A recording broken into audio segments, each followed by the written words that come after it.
ఏది నిజం? News channel. నిజం కోసం ప్రశ్న, ప్రజల కోసం ప్రయాణం. అందరికీ నమస్కారం. నేను మీ టీజీఆర్. మీరు చూస్తున్నది ఏది నిజం న్యూస్ ఛానల్. నిజం కోసం ప్రశ్న, ప్రజల కోసం ప్రయాణం. మనం గత వీడియోలో భారత రాజ్యాంగంలోని ఆర్టికల్ 12, 13 మరియు 14 గురించి తెలుసుకున్నాం. ఈరోజు అదే రాజ్యాంగంలోని మరో 2 ముఖ్యమైన ఆర్టికల్స్ గురించి తెలుసుకుందాం. అది ఆర్టికల్ 15, ఆర్టికల్ 16. ఈ 2 ఆర్టికల్స్ ఎందుకంత ముఖ్యమైనవి? మనిషిని కులం, మతం, లింగం, పుట్టిన ప్రదేశం లాంటి కారణాలతో తక్కువ చూడకూడదని రాజ్యాంగం చెబుతోంది. ప్రభుత్వ ఉద్యోగాల్లో ప్రతి పౌరుడికి సమాన అవకాశాలు ఎలా ఉండాలి? రిజర్వేషన్లకు రాజ్యాంగంలోని ఉన్న స్థానం ఏంటి? ఇవన్నీ సులభంగా అర్థమయ్యేలా ఇప్పుడు తెలుసుకుందాం. ఆర్టికల్ 15, వివక్షకు వ్యతిరేకంగా రక్షణ. ముందుగా ఆర్టికల్ 15 క్లాజ్ 1 ప్రకారం మతం, జాతి, కులం, లింగం, పుట్టిన ప్రదేశం వంటి కారణాలను మాత్రమే ఆధారంగా చేసుకొని ఏ పౌరుడిపైన రాష్ట్రం వివక్ష చూపకూడదు. అంటే ఒక మనిషి ఏ మతానికి చెందినవాడు, ఏ కులానికి చెందినవాడు, ఆడ మగ, ఎక్కడ పుట్టారు, ఇలాంటి కారణాలను మాత్రమే పట్టుకొని అతనిని లేదా ఆమెను వివక్షకు గురి చేయకూడదు. ఇక్కడ మనం ఒక మాట గుర్తుపెట్టుకోవాలి. మనిషి పుట్టిన చోటు అతని విలువను నిర్ణయించదు. మనిషి కులం అతని గౌరవాన్ని నిర్ణయించదు. మతం అతని హక్కులను తగ్గించదు. మన రాజ్యాంగం చెప్పే సమానత్వం యొక్క అసలు అర్థం ఇదే. ఇక ఆర్టికల్ 15 క్లాజ్ 2 ఏం చెప్తుందో చూద్దాం. కేవలం మతం, జాతి, కులం, లింగం లేదా పుట్టిన ప్రదేశం కారణంగా ఏ పౌరుడిని నిందించకూడదు. షాపులు, పబ్లిక్ రెస్టారెంట్లు, హోటళ్ళు, ప్రజలకు అందుబాటులో ఉన్న వినోద ప్రదేశాలు, వీటిని ఉపయోగించకుండా అడ్డుకోకూడదు. అలాగే ప్రజల ఉపయోగం కోసం ఉన్న బావులు, చెరువులు, స్నానఘాట్లు, రహదారులు, ప్రజా వినియోగ ప్రదేశాలను ఉపయోగించడంలో కూడా అలాంటి వివక్ష ఉండకూడదు. అంటే ప్రజల కోసం ఉన్న ప్రదేశం అయితే అది ఎవరో ఒకరి కులం లేదా మతం ఆధారంగా మూసేయడానికి కాదు. ఇది మన రాజ్యాంగం చెప్పిన చాలా బలమైన సందేశం. Article 15 clause 3. ఇక్కడ ఒక ముఖ్యమైన విషయం ఉంది. మహిళలు, పిల్లల కోసం రాష్ట్రం ప్రత్యేక నిబంధనలు చేయడాన్ని ఆర్టికల్ 15 అడ్డుకోదు. అందరికీ ఒకే హక్కు అంటే అందరి అవసరాలు కూడా ఒకేలా ఉంటాయని కాదు. ఎక్కడైతే ప్రత్యేక రక్షణ అవసరమో అక్కడ మహిళలు, పిల్లల కోసం ప్రత్యేక నిబంధనలు చేయడానికి రాజ్యాంగం అవకాశం ఇస్తుంది. ఇది సమానత్వాన్ని దెబ్బతీయడం కాదు, అవసరమైన వారి రక్షణ కల్పించడం. ఆర్టికల్ 15 క్లాజ్ 4 సామాజికంగా, విద్యాపరంగా వెనుకబడిన వర్గాల అభివృద్ధి కోసం, అలాగే షెడ్యూల్డ్ కాస్ట్స్, షెడ్యూల్డ్ ట్రైబ్స్ కోసం రాష్ట్రం ప్రత్యేక నిబంధనలు చేయవచ్చు. ఇక్కడ ఉద్దేశం ఒక్కటే, ఎవరైనా వెనుకబడిపోయి ఉంటే వారిని ముందుకు తీసుకురావడానికి అవకాశం కల్పించడం. ఎందుకంటే అవకాశం అందరికీ సమానంగా ఉండాలంటే అవకాశం అందుకునే స్థితి కూడా కొంతవరకు ఉండాలి కదా.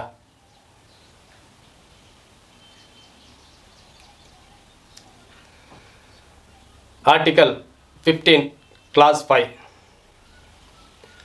సామాజికంగా విద్యాపరంగా వెనుకబడిన వర్గాలు ఎస్సీలు ఎస్టీల అభివృద్ధి కోసం విద్యా సంస్థలో ప్రవేశానికి సంబంధించి రాష్ట్రం ప్రత్యేక నిబంధనలు చేయవచ్చు. ఇందులో ప్రభుత్వ విద్యా సంస్థలతో పాటు కొన్ని ప్రైవేట్ విద్యా సంస్థలు కూడా వస్తాయి. అయితే రాజ్యాంగంలోని ఆర్టికల్ 30 క్లాజ్ 1 కింద ఉన్న మైనారిటీ విద్యా సంస్థలకు ఈ నిబంధన వర్తించదు. అంటే ఇక్కడ కూడా రాజ్యాంగం కొన్ని ప్రత్యేక పరిమితులను స్పష్టంగా పెట్టింది. ఇక ఆర్టికల్ 15 క్లాజ్ 6 ఇది ఆర్థికంగా బలహీన వర్గాలు అంటే ఈడబ్ల్యూఎస్ గురించి. ఆర్టికల్ 15 క్లాజ్ 6 ప్రకారం ఆర్టికల్ 15 క్లాజ్ 4 ఆర్టికల్ 15 క్లాజ్ 5లో చెప్పిన వర్గాలకు చెందని ఆర్థికంగా బలహీన వర్గాల అభివృద్ధి కోసం రాష్ట్రం ప్రత్యేక నిబంధనలు చేయవచ్చు. విద్యా సంస్థల ప్రవేశాల విషయంలో కూడా ప్రత్యేక నిబంధనలు చేయవచ్చు. రిజర్వేషన్ విషయంలో ఇది ఇప్పటికే ఉన్న రిజర్వేషన్లకు అదనంగా ఉండవచ్చు. మరి ప్రతి కేటగిరీలోని మొత్తం సీట్లలో గరిష్టంగా 10% వరకు ఉండవచ్చని రాజ్యాంగం చెబుతోంది. ఈడబ్ల్యూఎస్ ఎవరు అనేది మాత్రం రాష్ట్రం ఎప్పటికప్పుడు నిర్ణయించే ఆదాయం, కుటుంబ పరిస్థితులు, ఇతర ఆర్థిక వెనుకబాటుతన సూచన ఆధారంగా నోటిఫై చేస్తుంది. అంటే ఆర్థికంగా బలహీనంగా ఉన్నవారికి కూడా అవకాశాల తలుపు తెరవడానికి రాజ్యాంగం అవకాశం ఇచ్చింది. ఇంతవరకు మనం ఆర్టికల్ 15 చూసాం. ఇప్పుడు ఆర్టికల్ 16 గురించి తెలుసుకుందాం. ప్రభుత్వ ఉద్యోగాల్లో మన అవకాశాలు. ఆర్టికల్ 16 క్లాజ్ 1 ఏం చెప్తోంది? రాష్ట్రం కింద ఉన్న ఉద్యోగాలు లేదా ప్రభుత్వ పదవులకు సంబంధించిన విషయాల్లో అందరూ పౌరులకు సమాన అవకాశాలు ఉండాలి. అంటే ప్రభుత్వ ఉద్యోగం కోసం ప్రయత్నిస్తున్నప్పుడు అవకాశం సమానంగా ఉండాలి. ఆర్టికల్ 16 క్లాజ్ 2 మరింత స్పష్టంగా చెప్తోంది. మతం, జాతి, కులం, లింగం, వంశపారపర్యం, పుట్టిన ప్రదేశం, నివాసం వంటి కారణాలను మాత్రమే ఆధారంగా చేసుకొని ప్రభుత్వ ఉద్యోగంలో ఒక పౌరుడిని అనర్హుడిగా చేయకూడదు లేదా వివక్ష చూపకూడదు. అంటే ఉద్యోగానికి అర్హత ఉంటే కేవలం ఇలాంటి గుర్తింపుల కారణంగా అవకాశం తీసేయకూడదు. ఇక ఆర్టికల్ 16 క్లాజ్ 3 కొన్ని ఉద్యోగాలకు సంబంధించి ఒక రాష్ట్రంలో లేదా కేంద్రపాలిత ప్రాంతాల్లో నివాసానికి సంబంధించిన అర్హతను నిర్ణయించే చట్టం చేయడానికి పార్లమెంటుకు రాజ్యాంగం అవకాశం ఇస్తుంది. అంటే ప్రతి విషయంలో నివాస అర్హత పెట్టడం సాధారణ నిర్ణయం కాదు. రాజ్యాంగం చెప్పిన పరిధిలో పార్లమెంటు చట్టం చేస్తే మాత్రమే అలాంటి నిబంధన ఉండవచ్చు. ఆర్టికల్ 16 క్లాజ్ 4 ప్రభుత్వ సేవల్లో తగినంత ప్రాతినిధ్యం లేని వెనుకబడిన వర్గాల పౌరుల కోసం రాష్ట్రం ఉద్యోగులు లేదా పోస్టుల్లో రిజర్వేషన్ కల్పించే నిబంధనలు చేయవచ్చు. ఇక్కడ మనం ఒక విషయం అర్థం చేసుకోవాలి. రిజర్వేషన్ అనే మాట వినగానే చాలామందికి వేరు అభిప్రాయాలు ఉంటాయి. కానీ మనం భావోద్వేగంతో కాదు, రాజ్యాంగం ఏం చెప్తుందో తెలుసుకోవాలి. ఇక ఆర్టికల్ 16 క్లాజ్ 4A ఎస్సీలు ఎస్టీలకు ప్రభుత్వ సేవల్లో తగినంత ప్రాతినిధ్యం లేదని రాష్ట్రం భావించినప్పుడు పదోన్నతుల్లో కూడా రిజర్వేషన్కు సంబంధించిన నిబంధనలు చేయడానికి రాజ్యాంగం అవకాశం ఇస్తుంది. ఆర్టికల్ 16 క్లాస్ 4B రిజర్వేషన్ చేసిన ఖాళీలు 1 సంవత్సరంలో భర్తీ కాకపోతే అటువంటి ఖాళీలను తర్వాతి సంవత్సరంలో ప్రత్యేకంగా పరిగణించి భర్తీ చేయడానికి సంబంధించిన నిబంధనలు రాష్ట్రం చేయవచ్చు. ఇది కూడా రిజర్వేషన్ వ్యవస్థలో ఖాళీలను ఎలా పరిగణించాలనే విషయానికి సంబంధించిన రాజ్యాంగ నిబంధన. ఆర్టికల్ 16 క్లాస్ 5 కొన్ని మతపరమైన లేదా మత సంబంధ సంస్థల్లో ఆ సంస్థకు సంబంధించిన నిర్దిష్ట పదవిలో ఉన్న వ్యక్తి ఒక ప్రత్యేక మతాన్ని అనుసరించే వ్యక్తి కావాలని చట్టం లేదా నిబంధన చెబితే ఆ నిబంధనను ఆర్టికల్ 16 అడ్డుకోదు.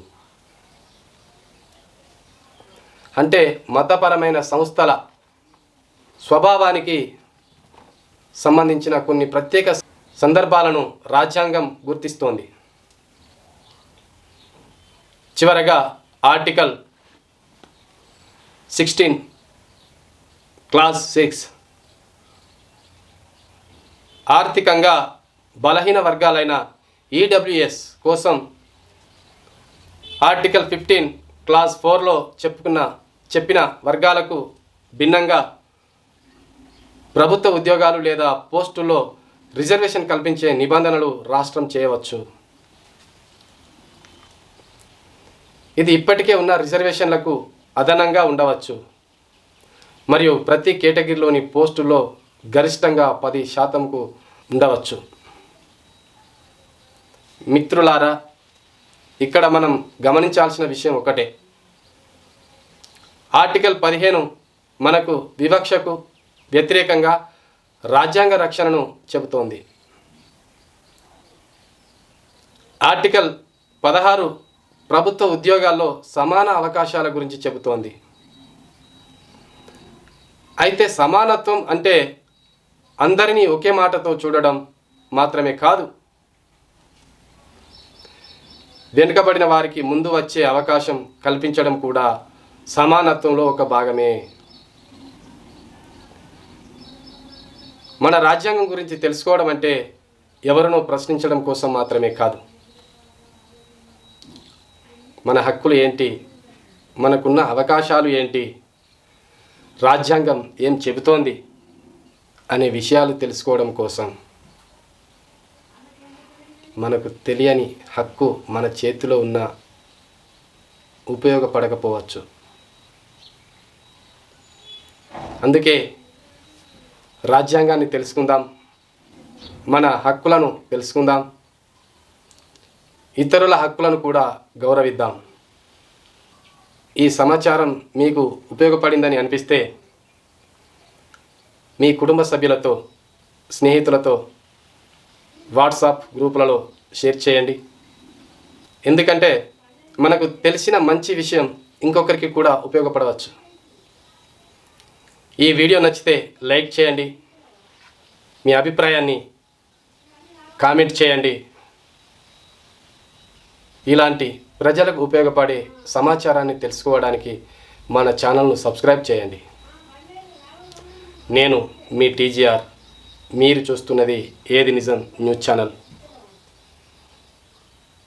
నిజం కోసం ప్రశ్న, ప్రజల కోసం ప్రయాణం. జై హింద్.